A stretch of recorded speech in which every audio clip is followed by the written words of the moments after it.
Hello and good evening, everybody. Welcome to Wrestleview Post-Raw number 167.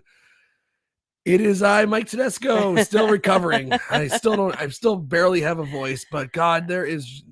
We could have had it. We had to do a show tonight. We just had to. It's a different landscape than it was last night when we were finishing up the show. When we're finishing up the Wrestleview Live, number 113, talking about WrestleMania Sunday. Wow, what a difference 24 hours makes. We got Victoria here. Hello. She's ready to talk a lot today. All right. I just want to preface by saying this with you. So it wasn't just wrestling that you had this weekend. Like, it's the Easter season and Mike works for the church. So he had Palm Sunday. He had the masses in between. He did the NXT. He did WrestleManias, did the post shows. So it's been like, and then obviously with school too as well. So this has been like an ongoing thing for Mike. So you got to give him a lot of credit for being here. Really last minute, we were like, we got to do this, obviously. I was touch and go all night. Can't pass up. I just can't pass up this opportunity. There's too much going on. So like you said, Mike, let me do some of the talking. Yes, Let's say hello to people in the chat. We have Daniel Shell, we have Goosey, we have Nafis, we have Mashoon Walls, we have Alexander. Hold on. Cars. We have the Wrestleview. He was at WrestleMania last night. Oh my gosh. Awesome. We have the Wrestleview Hype Machine, Quentin Walters. We have Isaac Wright. We have, who else? Uncle Billy. Uncle Billy. Did you say Goosey already? I said Goosey. We got a lot of people here today, actually. We do. That's why I'm like. Say hi to the Shale. I said hi to the Shale. I think I got everybody. All right, good. If we missed you, I'm sorry. Victoria will say hi. Yes. So if you say hello in the chat, I will make sure to give you a shout out. Oh, we have Jerome in the chat. Hello, Jerome. Jerome. How are you? I bet you're wrestled out too, Jerome. Jerome. All right. So, Mike, I think we should start off with this. We have big news coming out from the get-go today. It's too big. Way too big. It's too big. We have a new merger in place. Well, it's in process now. I've been reporting the news all day. I was too sick to go into work. There's no way that I can properly educate. I couldn't even talk. I couldn't sleep last night. I was so sick. And I'm still not feeling great, but I'm definitely going to work tomorrow. I just got to, it's a short week. I got to get in there, and save those sick days for, a rainy day. Where was I going with this? So the big news. So I was covering the news all day today, and I woke up to, we talked about it yesterday. The rumor that was happening that WWE was going to be purchased by Endeavor, but it's actually an even more interesting deal than you could even think of. Now, some websites are reporting this as it's like, that's it. It's done. They have been sold. No. They have an agreement in place, and a transition is going to be set in place. This deal is not finalized yet. They expect it to be done by the end of 2023 and even before. But there is a drop dead date for February 28th, 2024. If it's not done by then, both can decide if they want to back out at that point. For right now, it looks like it's a go-ahead. It's a go-ahead. They basically have, 11 months to kind of figure out the logistics. Yeah, the logistics. But what's going to happen is WWE will be acquired by Endeavor Holdings, which is the parent company of Ultimate Fighting Championship, UFC. Endeavor will own 51% of WWE, with the other 49% still being held by WWE shareholders. So for the first time, in the company's history by far, but for the first time in 40 years, the conglomerate known as WWE will not be owned by, when WWE for years is the only show in town, will not be owned by the McMahon family. And I was doing, I was like just blown away by this news, just blown away by it. I was doing some, just some reading on the history. I go back to Jess McMahon. Vince's grandfather, who was promoting boxing at the old Madison Square Garden, met a guy named Toots Mondt, who basically invented professional wrestling as we know it. They start, promoting this thing called the Gold Dust Trio, which is taking real wrestlers and then teaching them this new slam bang action wrestling that where the finishes are predetermined, and it's it's kind of story driven, to build rematches that because sometimes in boxing rematches don't go the way you want them to. The person gets dropped in the first round. It's like, wow, all that build for nothing. Wow. Or the person gets in this way, they can control it. And that was the thinking. And that started happening in 1923, or the 1920s. So for over 100 years, the McMahons have owned some stake in wrestling. And that's coming to an end. It's kind of amazing. It is amazing. Really just a monumental day. Before we continue this conversation, like Quentin Walters says, our hype man, please like, subscribe, and share this podcast. Also, check out the Wrestleview website and the social medias and join in the conversation. And thank you for joining. I also want you kind of like pin Isaac Wright's comment at the towards the bottom here. I never thought I'd see the day that Vince would sell the company. It is just it is crazy because we had this conversation for a long time about just how the only thing that's going to take Vince McMahon down is when he dies, essentially. So what happened in July with the whole, obviously everything with the allegations and stuff like that and all that, took him out from creative and everything else. So that was a huge, huge thing coming up. And then now we're hit with this, where they're in the midst of selling the company and doing all these changes. And it's kind of like, that was another thing too, in terms of a dealing with like programs and selling the company and things like that. I would have never imagined it happening during McMahon when he's alive, or literally like near his deathbed or something like that. Yeah. So it is quite incredible to see how, obviously he's very much involved in the process and this whole thing. It is mind-boggling to me. Now, Daniel made a good point as far as, okay, so we want to know from you as well, Mike, what do you think about this? Do you think this is a good move? Do you think that this is the right step? Do you think are you happy about this change? And also while Mike's answering in the chat, tell me how you feel about this as well. Okay. So it's a necessary move, Endeavor probably is the best bet for them. A lot of companies, there were a lot of suitors from what I read today, a lot of suitors, but I think you're frozen. Move. I can't see it. I think your camera might be frozen. We might have to restart you real quick. Okay. So just restart your screen. I'll be talking sure. in the meantime, and everybody can still hear you through my microphone. Endeavor's probably the best bet that WWE has, because the other suitors really were interested. They were truly interested, but not with Vince McMahon coming with the package. Now, Vince went on Squawk in the Box this morning looking like Gomez Adams if he was dead and embalmed. He looked like, actually, Raul Julia, who played Gomez Adams in the Addams Family movies, is dead. Vince looks like they dug Raul Julia up. He looks atrocious. Really, just what is he thinking? I don't know. Is it better now? Is it unfreeze? No. I stopped the camera. I'm on the Ethernet too. Oh, bummer. Well, go to Wi-Fi then. I don't know. See what happens, but it doesn't look good.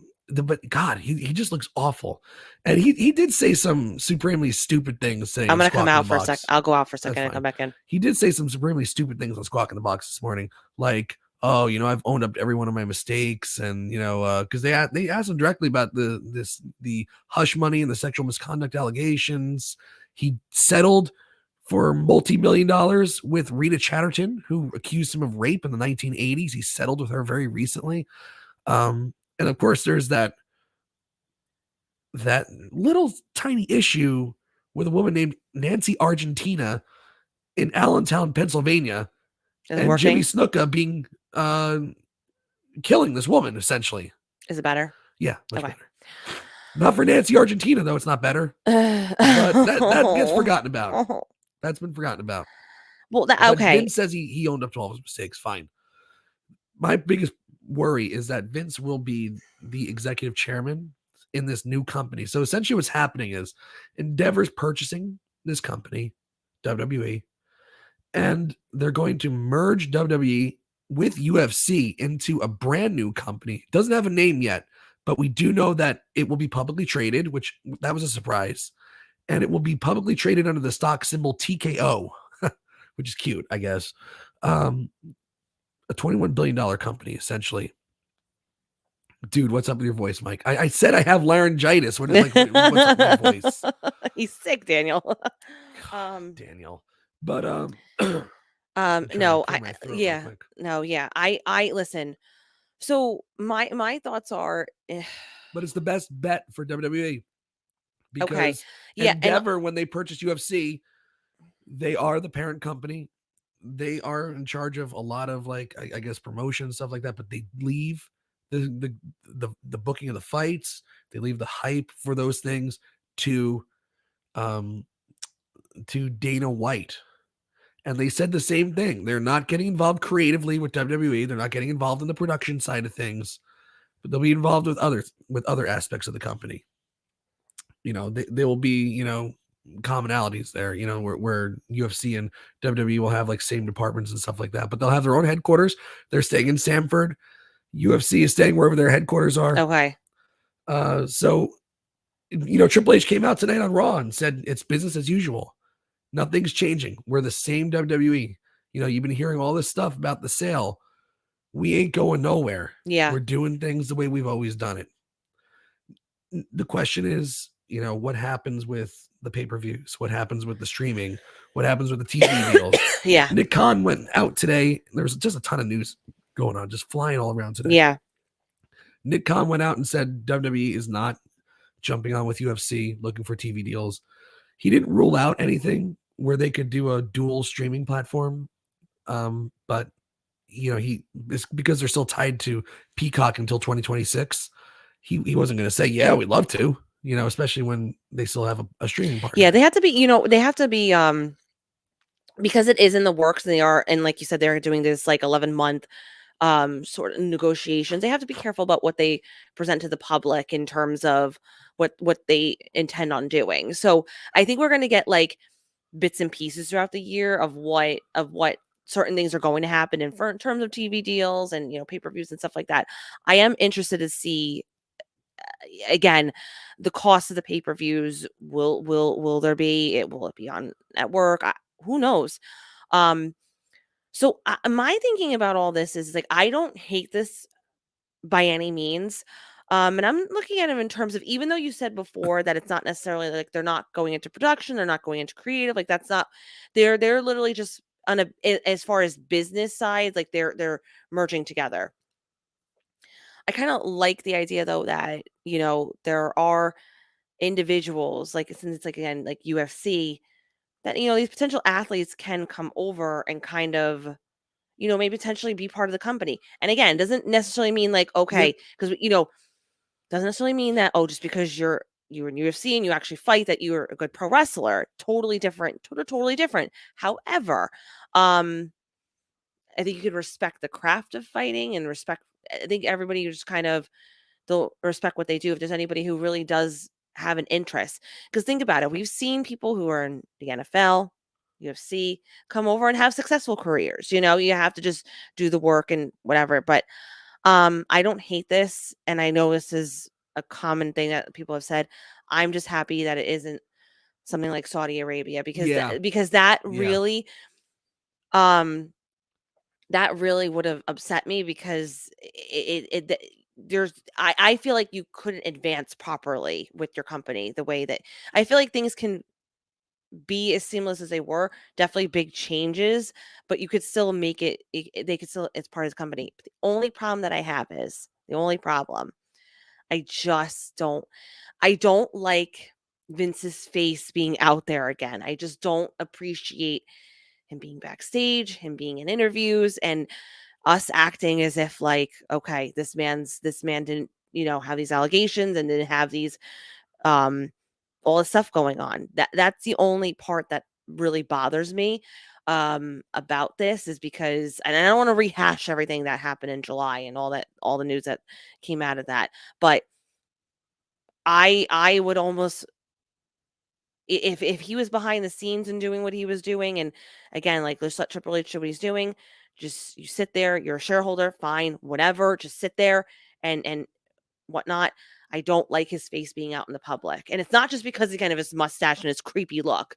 I just don't appreciate the fact that he's out and about and really, like, he's has these interviews and he doesn't seem to care. Like, I just feel like since the get-go, this man has not cared at all. Like, he has not owned up to anything. I don't think he truly has. Like, he can say, oh, like, oh, I own up to whatever. Yeah, he hasn't owned up to it.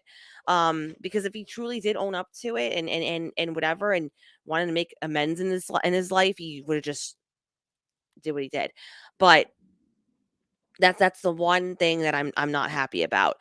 I really hope that creative is not going to struggle because of this, and not just because of the merge, but again, because Vince has been so just around, out and about, and going to events and stuff. And well, the thing that scares me is that, today Vince said something that I've heard him say in the past.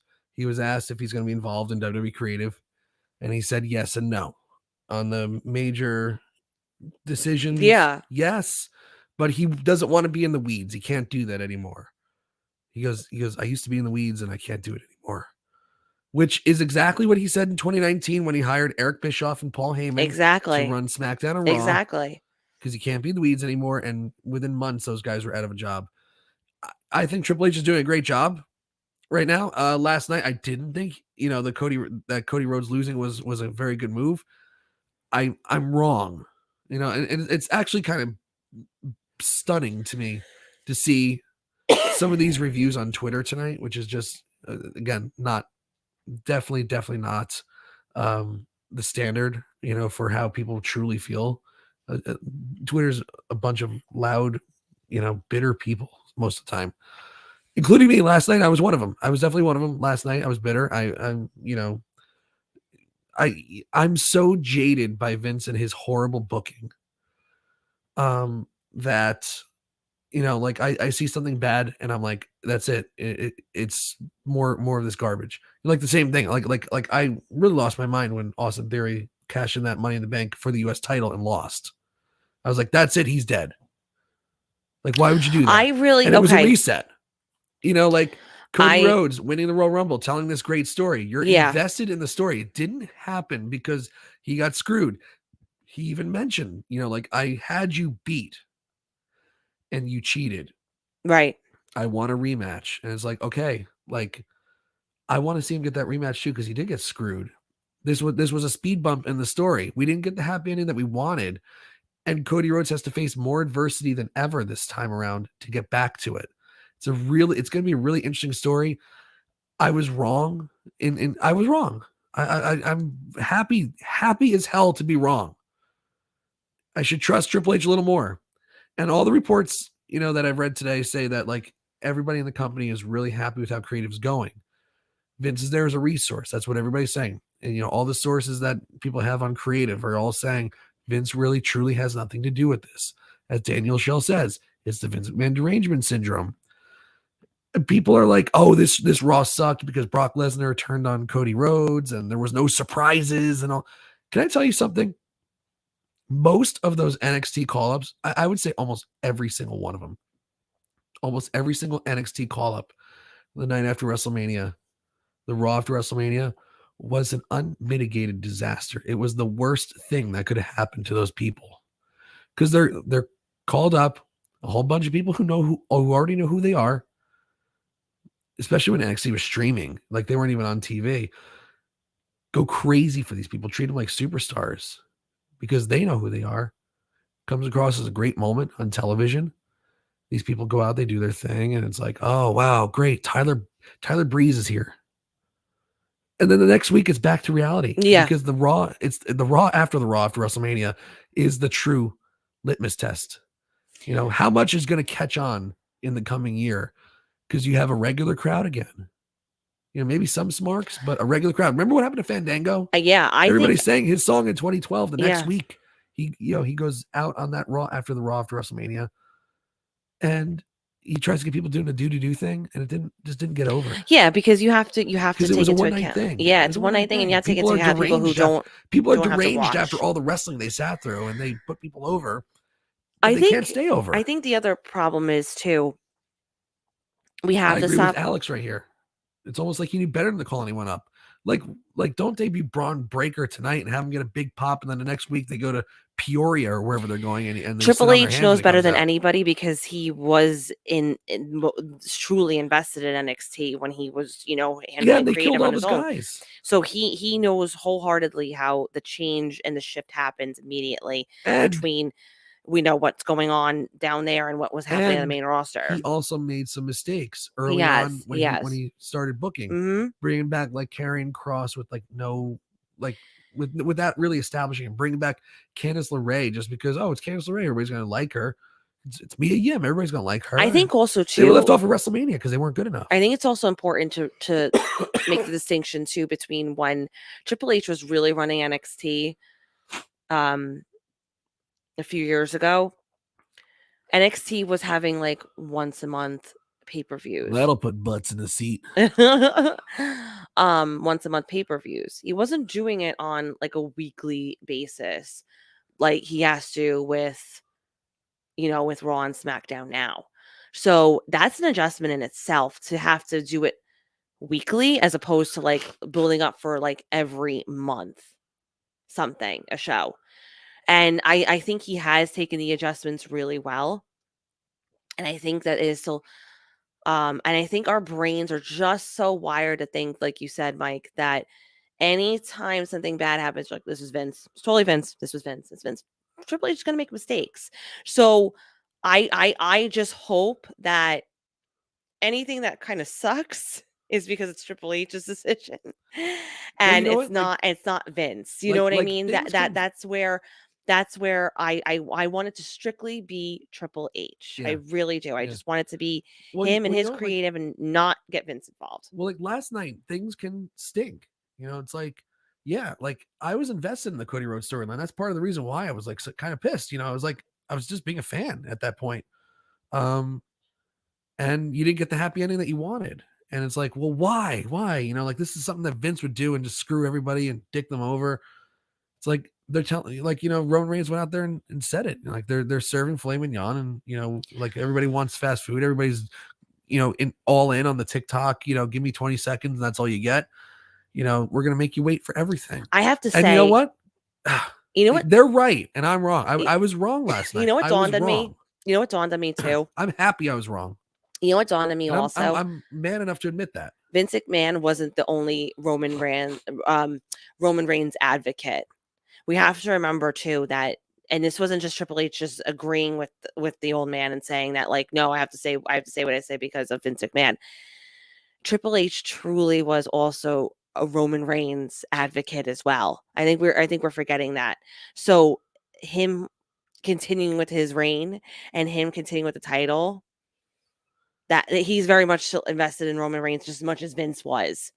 Different reasons and different ways of going about it just because of whatever, but he still was also like a huge like push for wanting Roman Reigns to be who he is in the company. So and you know what's funny? A lot of you are very forgiving, not forgiving, but a lot of you are very, change your tone and you're saying, oh, you were wrong and everything. I'm still a little bit bitter, but I can safely say though, at this point, I'm not as bitter as I was. But in terms of if it's again a long picture type situation where a good story comes out of it, and I have to wait a little bit longer for my feel good moment, I'll do it. I just didn't want it just to do it just because, let's just keep the title for the sake of keeping the title and not putting any effort into it. Clearly, there's a plan. Clearly, there's a form of effort. Clearly, they have ideas in mind. And I also kind of came to the realization too. I'm like, Heyman also has a lot of hand on this as well. So I, because I asked you tonight, I'm like, Heyman has a lot to say. He goes, oh yeah, like Heyman has a heavy hand in this. So with those two in the midst, and also even like Roman himself with Triple H and and Paul Roman Heyman himself, combined. having ideas. I'm for it now. I'm not as bitter as I was. Yeah. And you know what? Like the Bloodline storyline, there's much more to it. There's more than just Sami Zayn. There's a lot of focus on Jey Uso and the Usos. Yeah. The Usos were sent home tonight. Like that's gonna be a whole story over That's the a next couple whole months. thing. And I don't mind a story being told over a Which couple that's months. what I mentioned. That's why, you get so involved, you get so invested in Sami Zayn, want to see him win. That's why you get so invested in Cody Rhodes, want to see him win. Is because it wasn't like, like they used to do at the beginning of the month. Someone's in the ring, and then somebody else comes out, and it's like, okay, now they're gonna face at the pay-per-view, and after the pay-per-view is over, it's done. It's like, it's just like 1 month build, it's over. Like that had been months and months and months in the making with Sami Zayn. Had been months and months, a year of storytelling. Rhodes told the story on the Raw after WrestleMania last year that he wanted to finish that story and win that title and bring it home to the Rhodes family. And he got injured, but it built up to this point. Still really nicely done, expertly done. And it didn't happen. Yeah. Because there needs to be more story told. I'm okay with it because those Bloodline segments have been some of the best in years. Yeah. So you know what? Like I'm okay with it. Like I'll be okay with it. We'll be okay with it because it's not a flip flop. It's just there's clearly a plan. Like you can see a clear plan in place. You can act, like you couldn't see it last night because of the emotion of everything. But I actually like you can actually see like, okay, Cody Rhodes now has to go through the struggle. If you think about it, the struggle. If you think about it, they did their job. Because they had John Cena after 2012. They had a reaction. Everyone had a reaction some way, shape, or form. You're either really excited about him winning or you were really disappointed. Oh, no, there was a third reaction too. You're just a douchebag sitting online. Oh, you're a marker. It's like, oh, shut the fuck up, please. But this is, we're all talking about it. We're all having our opinions about it. We're all getting some sort of, emotion out of it because you think it's real. You think it's like, oh, okay, like it's really happening. So I'm for it. Yeah. Mike, Nafis is asking how long do you think they planned out Brock versus Cody? I'm not really sure, but probably for I'm going to say a little while because I thought, okay, so how this all came about tonight was Roman Reigns in the ring. Cody Rhodes comes out and says he wants a rematch. Reigns says, you're not getting a rematch. And Paul Heyman said, you're not getting a rematch ever, blah, blah, blah, blah, blah. So Rhodes said, like, let's give them something. Like, you're not going to give the people what they want, so let's give them like a tag match.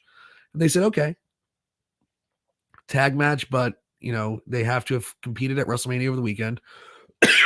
And if they lose, they can never go against Roman Reigns for the title as long as he holds the title. So Brock Lesnar already can't face for the title. Yeah, that's what was so great about it. I was really I was like, wow, like they outsmarted Roman Reigns tonight, and I just at no point in my mind, and I love being swerved. It's like I remember sitting there at WrestleMania 28 with Adam and Doug, and Hell in a Cell, Triple H versus Undertaker, and the streak was still alive.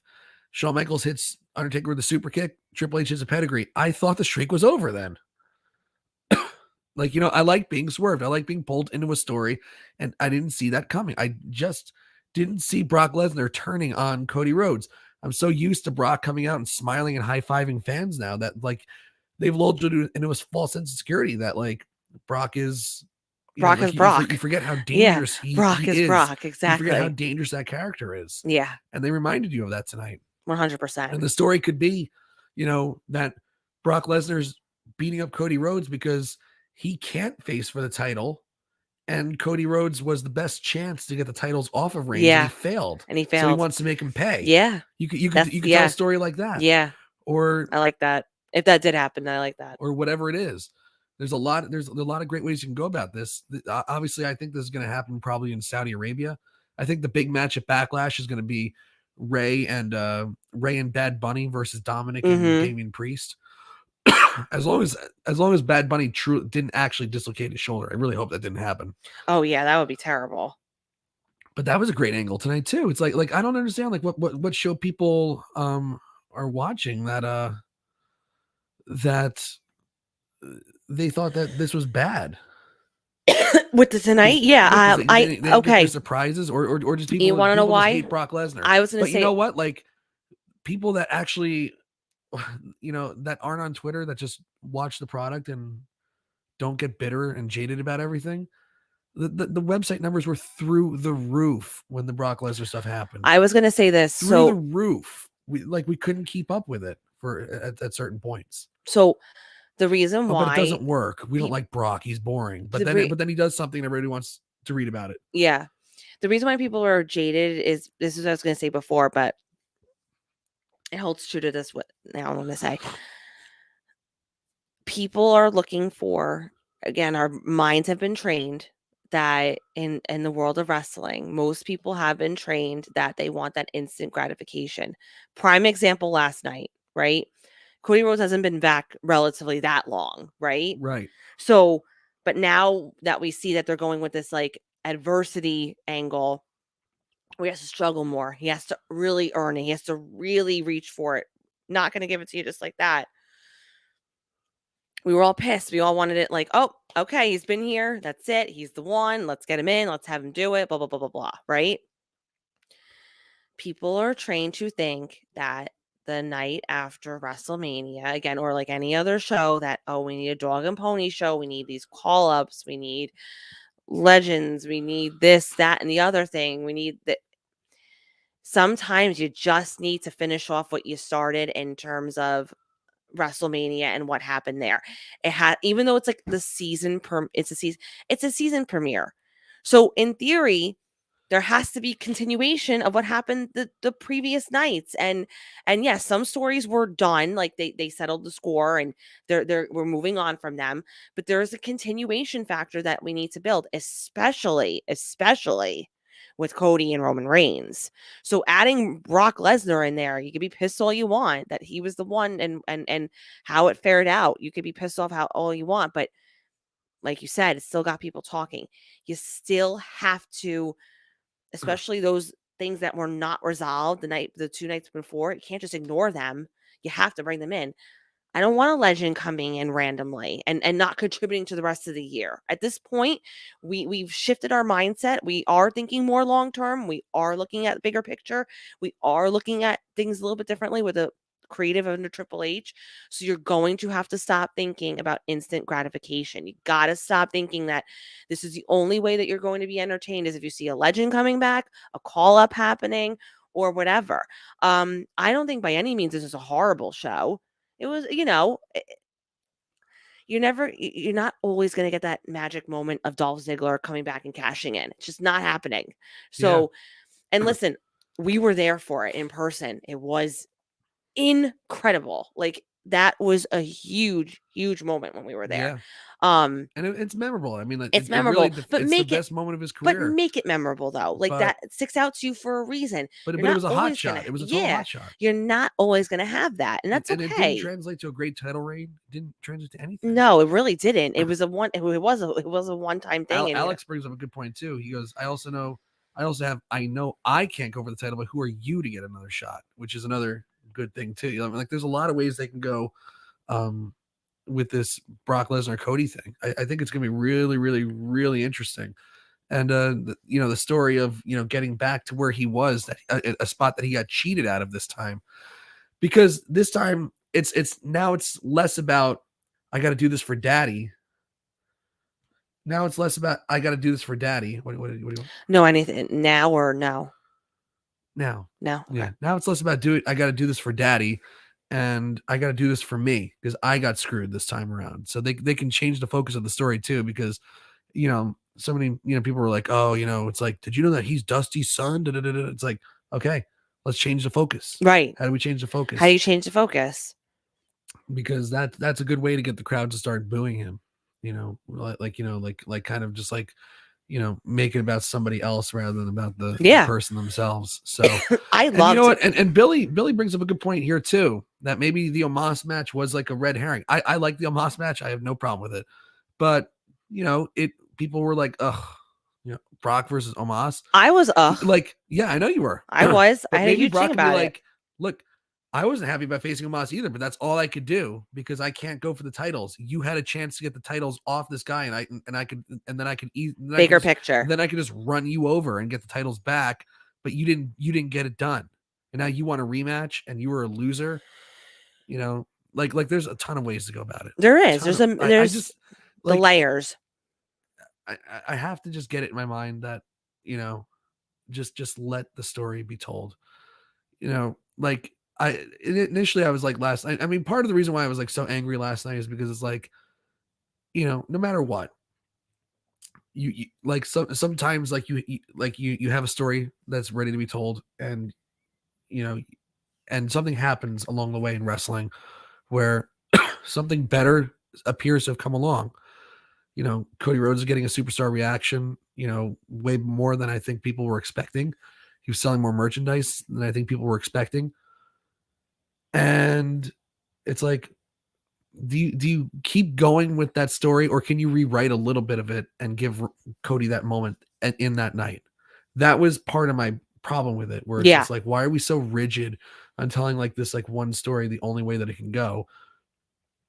But I get it. It's like, but it's like when my thing was like, yeah, they can have Cody win it at SummerSlam, but it'll mean less. But unless they change but like the only variable I didn't consider is if they change the parameters of how Cody Rhodes gets that match. Like he wins Money in the Bank and cashes in at SummerSlam. That wouldn't be as interesting as having to go through all this adversity just to get back to it, because they were like, you're never going to rematch ever again. Right. Exactly. So so when that moment finally happens, if indeed it does happen, it's going to be even more massive than I think last night would have been. And I think in a year or so, maybe by the next WrestleMania or whatever it is, people will realize, or maybe it could even be SummerSlam, who knows, but people will say, wow, you know what? Like that was even better than the WrestleMania moment would have been. Yeah. And, that's what Triple H said in his post conference last night. Like we have an even better idea, like just let it go, let it play out. Okay, I'm gonna let it play out. I liked what I saw tonight. Let it go. I liked what I saw last night. I liked what I saw tonight. I mean, with the Brock thing, and like there's a clear story arc here. There's a clear direction change. So good stuff. All right, let's talk about the rest of this Raw here. The Bad Bunny thing, like that was just, this guy literally is like one of the biggest stars in the world. What's wrong? Oh, is it dying? Yeah. Of course it is. Of course it is. Of course Victoria's computer is dying. It always is. Bad Bunny is literally one of the biggest superstars in the world, the biggest musical superstar in the world. He does not need to be doing professional wrestling, messing around with professional wrestling. And he gets slammed over the barricade tonight. Damian Priest really laid in a pretty good lariat on him and clotheslined him on the floor, and then chokeslined him through the table. And the guy did like a full flip. It was like, good Lord. Like he took a brutal ass whooping tonight. And they said that he had separated his shoulder or whatever. It's like, I hope that's not actually true. I hope that's just like a storyline thing to build for Puerto Rico because he can't be on Raw every week. But wow, like that'll be Is he like one of the writers, or is he like like it? He's seriously, now I'm not gonna be able to talk. Listen, like I told you last night, I didn't know what a bad bunny was from a good bunny or whatever. I didn't know what the hell. I had no clue. Like I said, I'm so out of touch. I was never like this. I was really into pop culture and knew everything, like music wise, mainstream or whatever. But anyways, it's called getting older. Never knew who he was, but now I'm like, he's like a huge staple in this company. He's got a lot of things with feuds, and it's so funny how it panned out with like the Judgment Day, and Damian Priest being involved in that stable, and like how that they were tag team partners, and now whatever. It's like, oh my god, it's just amazing to see. And I said the same thing. I'm like, this guy does not need to be doing this, but he just loves wrestling. He loves the WWE, and it's actually incredible. It really is. There's a ton of celebrities like that. They just genuinely like the product, and they genuinely, but he's like actually good. It's one thing to like it. If I were a celebrity, and I would definitely go to shows, and I would definitely want to be like involved somehow. But it's one thing to like it, but it's actually a thing to be good at it and be involved in it and actually like contribute to storylines and stuff. Now he's got this whole thing going on with Puerto Rico. He's gonna be performing, he's gonna be hosting. Like it's actually just insane to me that they got somebody like him to, be as involved as he is, but he wants it. He just wants Yes, to. he does. He does. He really does. It's I'm all for it. I really, really am. Yeah, and I think Backlash is so far just with that match, it's shaping up to be a pretty damn good show. There's other news coming out of the show tonight. Is Matt Riddle's back. Matt Riddle's back. That's right. That's right. He's facing the Miz next week on Raw. Yeah. Yeah. That's all I got. That's all I got. Yeah, no. Yeah. Matt Riddle's back. I know it's weird though. I don't mean this in a mean way, because I don't, like I said, I like him, but I forgot about him. Like I know it sounds horrible, but I genuinely did. But like I was like excited for him to come back.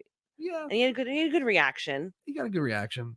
I was like, yeah, Matt Riddle's back. That's cool. I guess. You know what? Like he's good for like to bang out a decent match. He's good for a decent match at just to eat up some time on Raw. But without Randy Orton, he's kind of not interesting. I hope this signals that hopefully Orton is ready to come back soon. Wow, Mike and I are horrible. We can't both be coughing here. Come on. I'm sorry. I'm sorry. Together here. Oh my god. All right, I want to wrap this thing up pretty soon because I just can't. I can't go anymore. No, same. I'm dying over here. We had a tag match with Liv Morgan and Raquel. Another thing people are bitter about. Oh, there's only they had an hour of commercial free, and there was only like 1 minute of wrestling. It's like, who cares? They told some good stories. No, see, and that's the thing. It was important for Triple H to come out there and talk about the Endeavor thing. You need I like the Triple H promo that happened tonight, where he's like, we're staying. You have to reassure your fan base, and not just the dorks on Twitter, but like the regular people that watch at home. The regular people that watch at home that like caught it on like their Yahoo News thing. Oh my god! What does this mean? Is there not going to be any? Can't. Like, do I just not watch wrestling anymore? Is like wrestling going away? You have to tell your people that we're still here. We're going to be doing this. Okay, so that's what I was talking about before. Those instant gratification, because when you think about, like you said, people were complaining. That was the most important thing that happened tonight. Triple H, and then it segueing into, excuse me, the with Roman Reigns and everything else. Those things needed to be resolved. Those things needed to be talked about. Those are the biggest things of the night. The biggest things of this Endeavor with that happening. That was the biggest news story happening. And the biggest thing was the fact that Roman Reigns still retained the title. That was one of the biggest things that happened from over the weekend. You had to hash those things out. You had to make sure that they got time. You had to whatever. So again, if you're looking for like these little bit of, I don't mind a wrestling show opening up, especially an entertainment wrestling show, mind you, opening up with segments and talking and everything else. But here's the thing though, everyone, Triple H with this whole Endeavor thing, that's real. This is a real thing happening. Yeah. So we need to address the real thing happening for the company that you watch. So the way I looked at it was, they had to have a meeting with the people at WWE headquarters, all hands on deck staff meeting, run by Triple H, Nick Khan, and President and CFO Frank Riddick III. Then they had a talent meeting, and they reassured them like this thing with Endeavor, nothing's changing. Vince is not in creative, everything's fine. Vince is Vince is going to be in charge. He's going to be one of the power brokers, but he's not touching creative, and everything's going to be fine. Everybody. But there's a third staff meeting that needed to happen, and it was with the fans, with your viewers, with your customers, with us, and let them know everything's going to be okay. That was the most important thing that they did on Raw tonight, was to reassure their viewers that, things are going to be just fine. Yeah, we're not okay. going away. Exactly. It's the company's not folding. It's not going to be we're not going to be dying company. Like, you're still going to have people in creative and it's still going to be what it is, but we're just business wise, this is what we need to do. Right. And that was actually very reassuring to me, because if you were making a deal with Saudi Arabia, that company is changing, but that's not happening. So speaking of Saudi Arabia, though, real quick, Endeavor really doesn't want to do business with Saudi Arabia at all.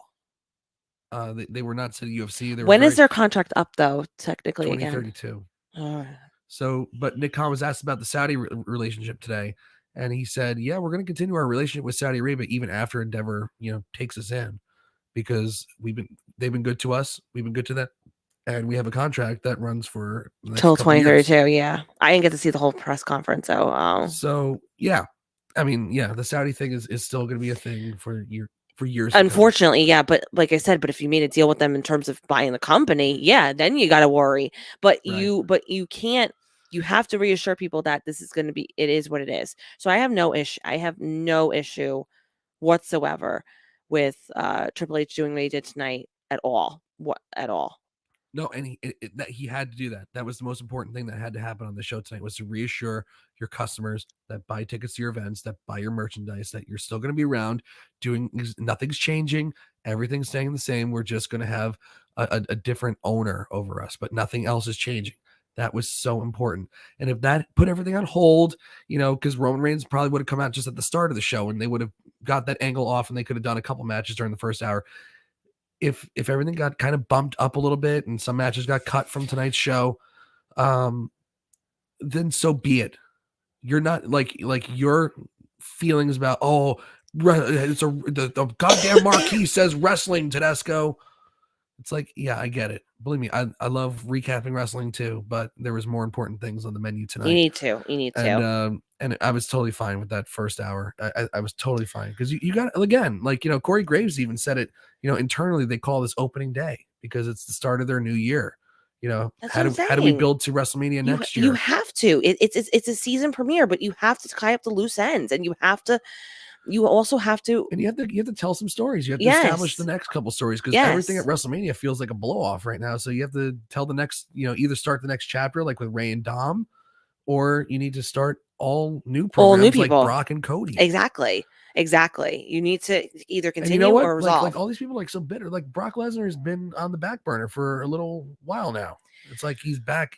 But when he was a face, everyone was adoring everything that he was doing. They weren't either. They were tired of him facing Roman Reigns. But Brock has been stale. I don't think anybody's mentioned that Brock has been pretty damn stale.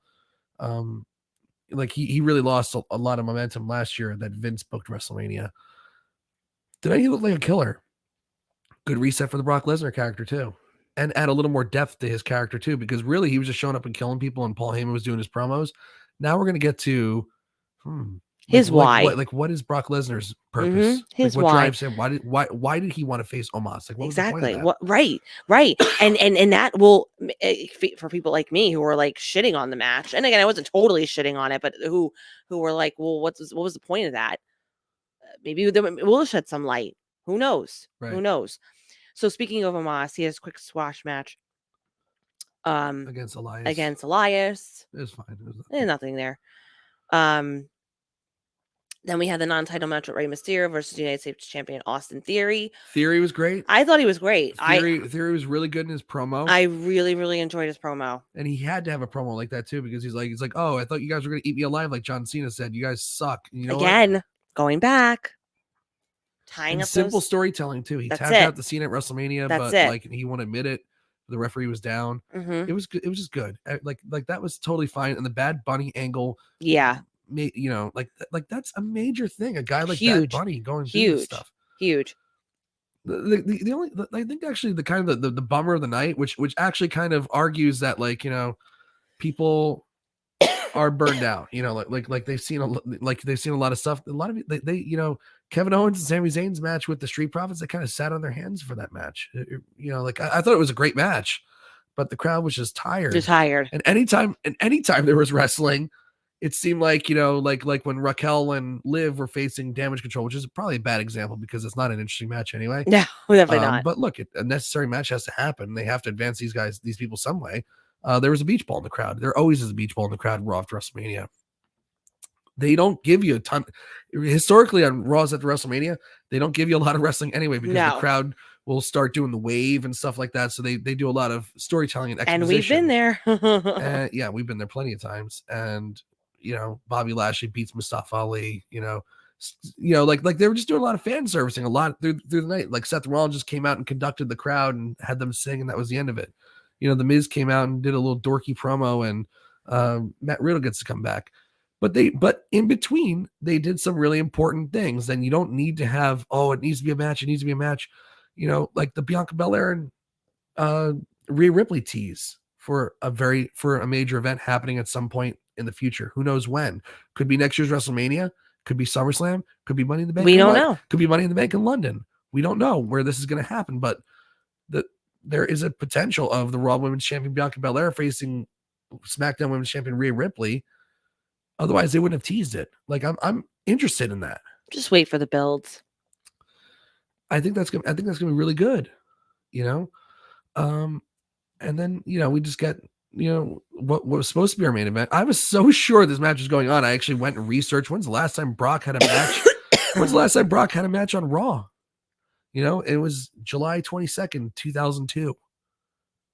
I went to the Raw July 15th, 2002 when Eric Bischoff debuted. That was the second to last show that Brock ever wrestled on for Raw.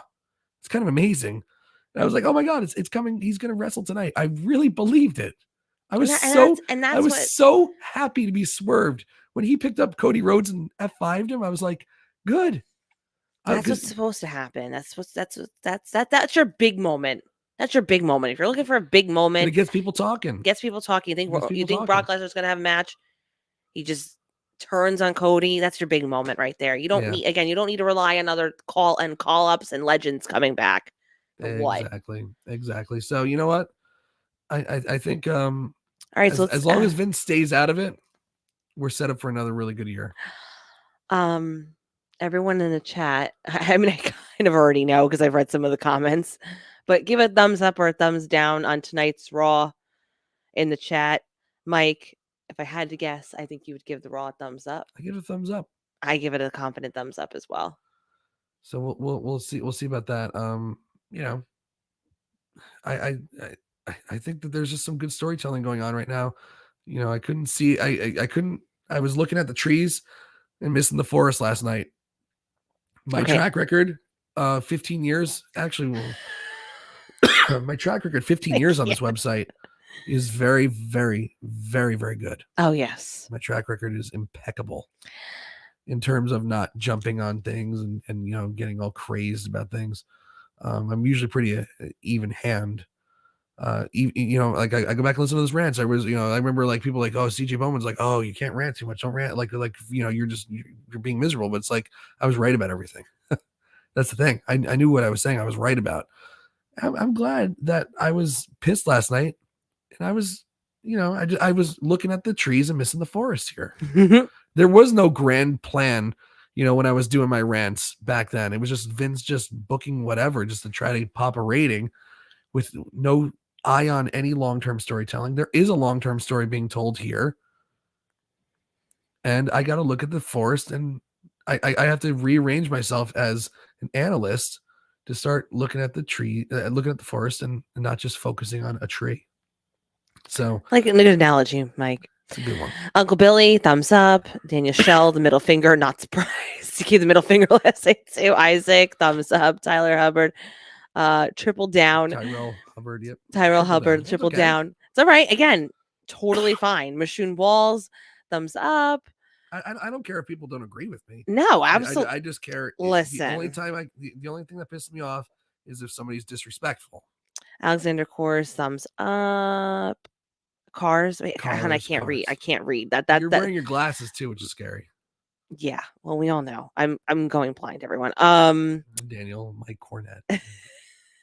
We all Comes out once in a so- while, but Mike Cornette is we all not wrong. sobered up today. Mike Cornette's not wrong when he goes all Cornette. I'll tell you that.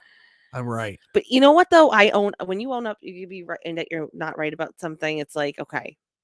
Well, I know that Victoria's sitting there thinking like, geez, oh wow, he'll own up to professional wrestling, but when he does something wrong at home, he never owns up to anything. Doesn't own up to anything. So this is very rare. That's how much I love wrestling.